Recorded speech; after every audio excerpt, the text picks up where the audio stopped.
Fuel is the official podcast of the 434th Air Refueling Wing. The content and views discussed are those of the individuals and do not necessarily represent the views of the United States Air Force or the Department of Defense. No advertisement or endorsement is ever intended.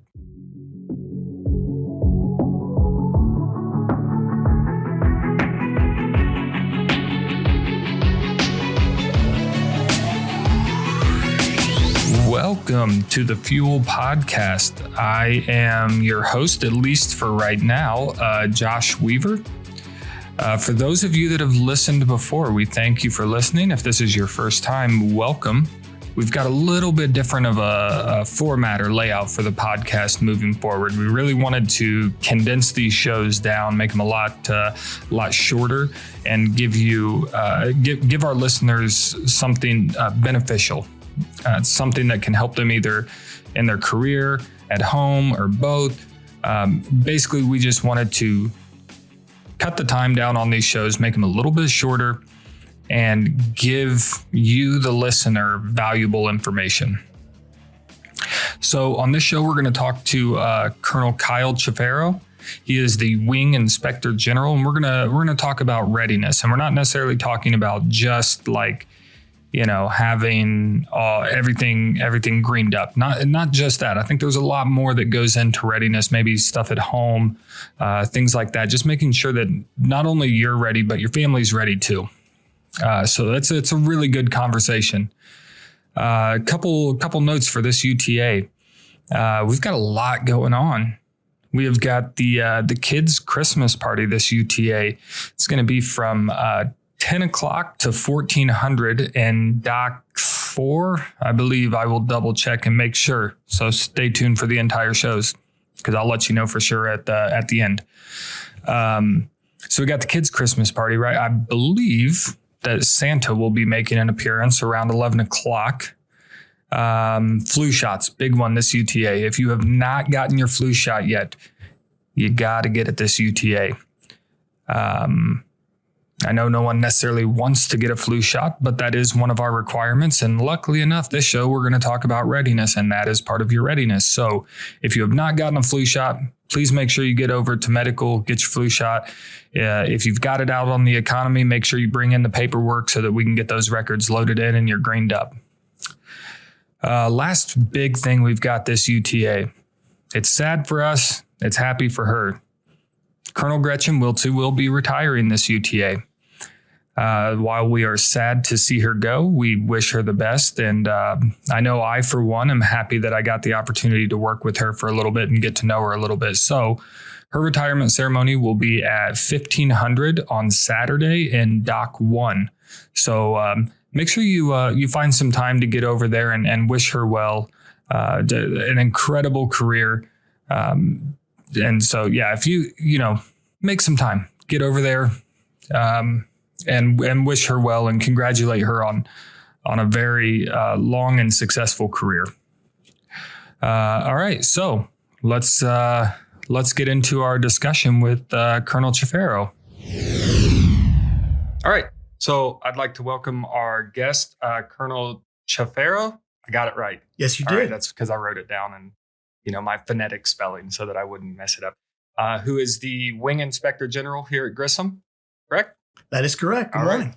So I think what we wanted to talk about today was readiness, right? Correct. So in our wing priorities, we have an acronym that's READY, right? REDI. Not spelled the normal way READY is. Do you know what those letters are? Honestly, I do, like off the top of my head. Yeah. No. Okay. Well, apparently you don't spend enough time in the bathroom because there's signs everywhere with them. But okay, so the REDI is for readiness, empowerment, development, and innovation. Right? I'm sorry. So readiness is number one there, right? Not just because it spells out the acronym, but I guess for me, I don't think that you can do the other three. You can't empower, you can't develop, and you can't innovate if you're not ready. Correct. Right. So give us a little bit of your perspective on readiness and how we should maybe be looking at readiness. Okay, excellent. Well, for starters, I think a lot of folks in the wing, they come in every UTA weekend, and there's a lot of talk about being ready. And I think there's a lot of emphasis on IMR, having your shots and also having a current PT test. But from somebody who's actually been involuntarily activated in my career and being in a wing that the remainder of the wing was involuntarily activated, I feel I have a lot to relay on this topic. Okay. So for starters, this shouldn't be a surprise to folks, but as reservists, we're part of the national defense. Okay. And a main part of the active duty for us to go to war is there's just simply not enough tankers and airlift in the active duty inventory. So in any major conflict, it's guaranteed that Guard and Reserve tanker and airlift units are going to be called up.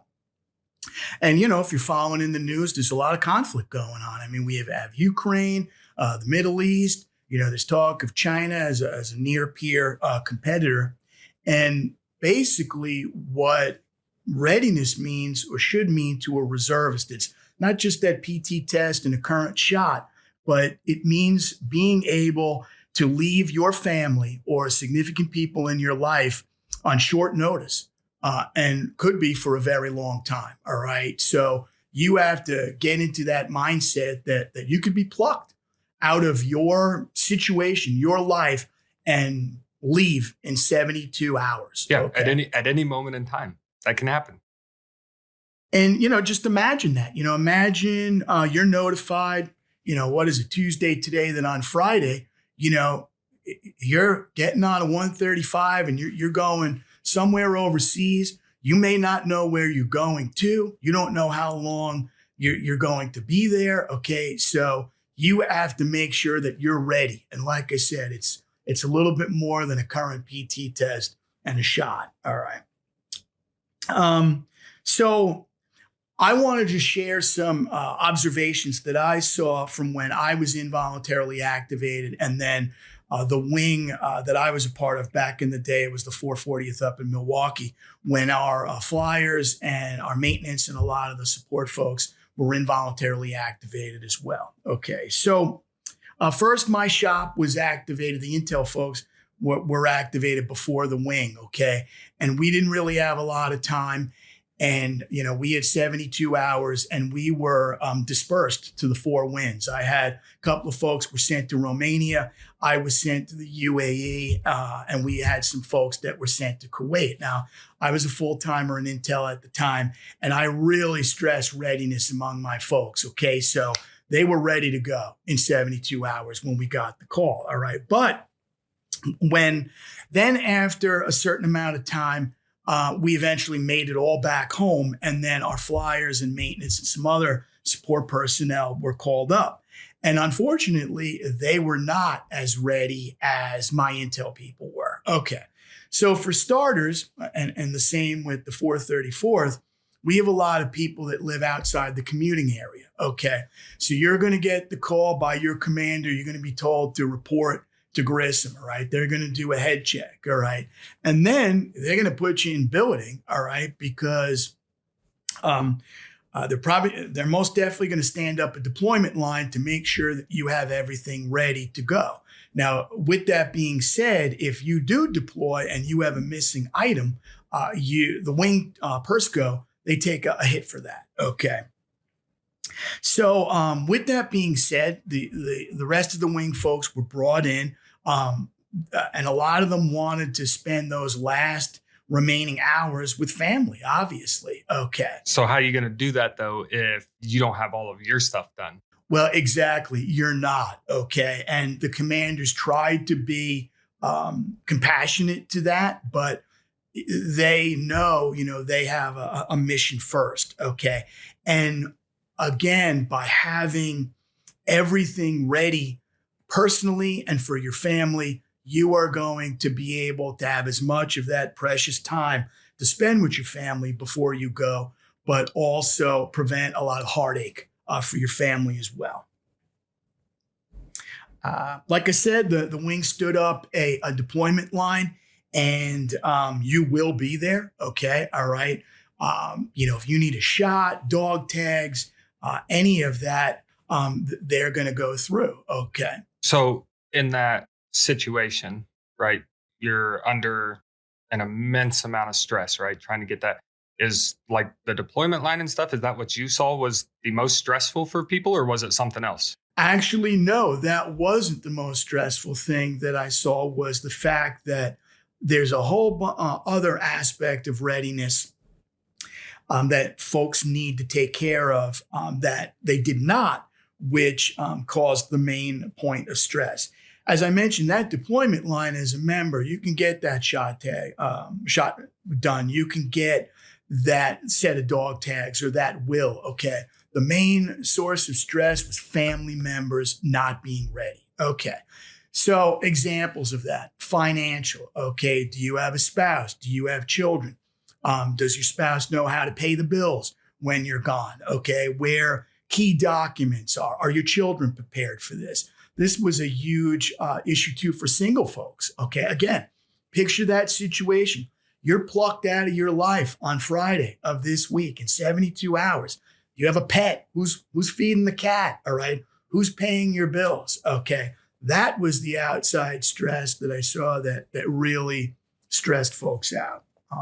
With that being said, even as a military member, you can have every one of your deployment items ready, but there's in the last minute with deployments, there's always additional requirements that are levied. Okay. When I was in Intel, my folks, we were super squared away. I was going to the UAE, and all of a sudden with that deployment, they said, hey, there's a bunch of cultural computer-based training that you have to take before you go. Okay. So I had to do it, of course. All right. And that cut into family time. What helped me out more was the fact that I was local, but again, for our ops and our maintenance folks and some of the other support personnel, they didn't have the luxury of going home every night. They were coming in from different states. And like I said, they were essentially locked down. If their stuff was squared away and there was time, well, then the commander would let them, check, go see family. But with that being said, you don't want those precious hours, the few hours you have left with your family, trying to, do a power of attorney or, try to show the spouse, where the credit cards are, you want to spend that time with family time. So you've seen this, right? Experienced it. I have. So how do folks, how are they ready? How do we get ready so that when or if that call comes, we get to spend the majority of that time with our family instead of doing all these other things that we should have been preparing for? Well, the way to do that is twofold. Okay. First of all, as a member, it's to get as many of those deployment, mobility, readiness items done ahead of time. As I started this conversation, it's not just your shots and a PT test. Okay. Have you looked into AEF online? Okay. Your mobility folder. Do you have that stuff? Okay. And then for family members, there's a wealth of resources out there, deployment checklists for family. Okay. You can go down to Family Readiness. They have books that have, checklists and where you can list all your credit card numbers, everything that your spouse, or if you don't have a spouse, significant other, or if you're single, who's ever taken care of your stuff, they have all that information so that you are the most ready to go. I guess just in finishing up, as I started this conversation, it's not just a PT test. It's not just a shot. We're an instrument of national defense. We could be called at any time, And again, picture that scenario. By the end of this week, you're plucked out of your life and you're dropped somewhere. In many cases, you might not know where you're going. You might not know when you're coming back. And then the one other thing too is connectivity when you get over there. Okay, cell phone service may be available. It might not. It might not be allowed. Okay, so a lot of things that folks take for granted nowadays, and that separation from family,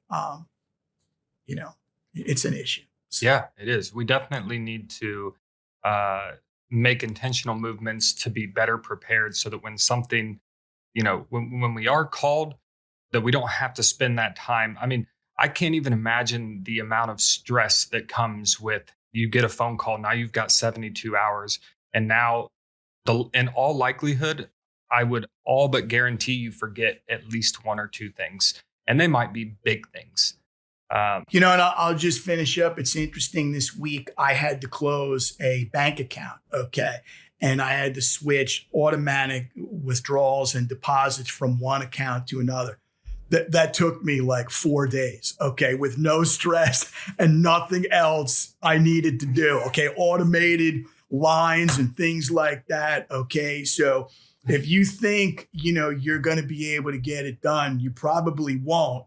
And on top of that, you're going to be leaving your family in a bad way. Yeah. And you may think that you can get it done in that time period, and you might be able to, but no one wants to do it in that short of time period. So I really appreciate you having this conversation. I think it's a good thing. And I think all of our reservists need to take this to heart and be ready, not just with the stuff at the base, because yes, the stuff at the base is important, but you as a person are just as important. And if you can't take care of the people at home because you weren't ready for this, that's no one wants that.